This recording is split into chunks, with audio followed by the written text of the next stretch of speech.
আমাদের জন্য সবচেয়ে ভয়ঙ্কর একটি চ্যালেঞ্জিং বিষয় হচ্ছে সন্তান রাগান্বিত হলে তাকে মারধর করা। আসলে ভিন্ন একটি চিন্তা ভাবনা নিয়ে যদি আমরা সন্তানকে লালন পালন করি তাহলে কেমন হয়, যেমন সন্তানকে রাগের মাথায় মারধর না করে ভালোবাসা দিয়ে একটু ভিন্ন পরিবেশ তৈরি করি তাহলে কেমন হয়। ভাবুন তো, আপনার সন্তান অনেক রাগান্বিত যে কোনো একটা বিষয় নিয়ে, আপনি তাকে ভাবছেন অনেক মারধর করবেন, কিন্তু পরিবেশটা যদি একটু চেঞ্জ করে দেন তাহলে দেখবেন সেখানে সবকিছু পরিবর্তন হয়ে যাবে। মনে করেন যে তার রাগান্বিত অবস্থা যদি আপনার চরিত্র, আপনার মনের একটা ভালোবাসা দিয়ে তাকে যদি বলুন, ভাবা তুমি কেন কান্না করছো, আমরা যদি এই বিষয়টা যদি এভাবে না করে অন্যভাবে করি তাহলে জিনিসটা কেমন হবে, তার মাইন্ড সেট আপ একটু চেঞ্জ করে দিন, দেখবেন সাথে সাথে সে ঠান্ডা হয়ে যাবে।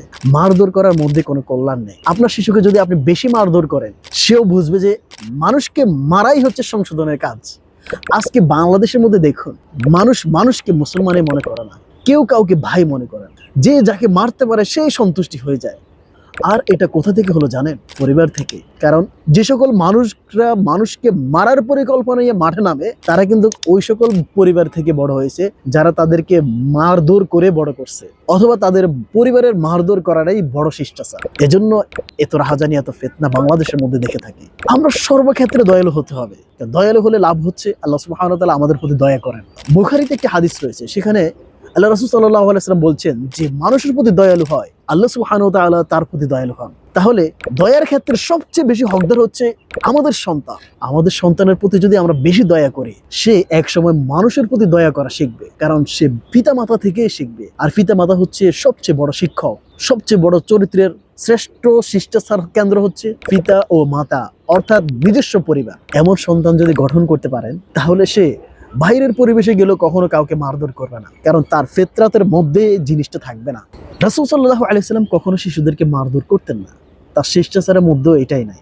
রাসূল সাল্লাল্লাহু আলাইহি সাল্লামের সাহাবীরাও সুন্দর সুন্দর শিষ্টাচার দিয়েই তাদেরকে তৈরি করেছেন। পৃথিবীতে যত মুসলিম উম্মার জন্য মানুষরা কাজ করছে, তাদের পরিবারগুলো এমনই ছিল। আমরা যদি সুস্থ পরিবেশ তৈরি করে সন্তানকে লালন পালন করতে পারি, মারধর না করে যদি ভিন্ন একটা পরিবেশ তাদেরকে দিতে পারি, অনেক প্রশান্তিময় একটা সন্তান আপনি খুঁজে পাবেন ইনশাআল্লাহ। তাছাড়া সর্বক্ষেত্রে যদি সন্তানকে যদি প্রশ্নের মাধ্যমে লেগে রাখেন যে আমরা দুনিয়াতে কি কারণে আসছি, কেন বা আসছি, আল্লাহর সন্তুষ্টির জন্য এসেছি, আল্লাহ আমাদেরকে পাঠিয়েছেন, মানে সর্বক্ষেত্রে আল্লাহর প্রতি তার ভালোবাসা তৈরি করার একটা পরিবেশ তৈরি করে দেন, দেখবেন ইনশাআল্লাহ মনে হচ্ছে সন্তানকে নিয়ে আপনি জান্নাতে বসবাস করছেন। আল্লাহ সুবহানাহু ওয়া তাআলা আমাকেও আমাদের সন্তানদের প্রতি ইনসাফ করার একটা হিকমা ও জ্ঞান দান করেন।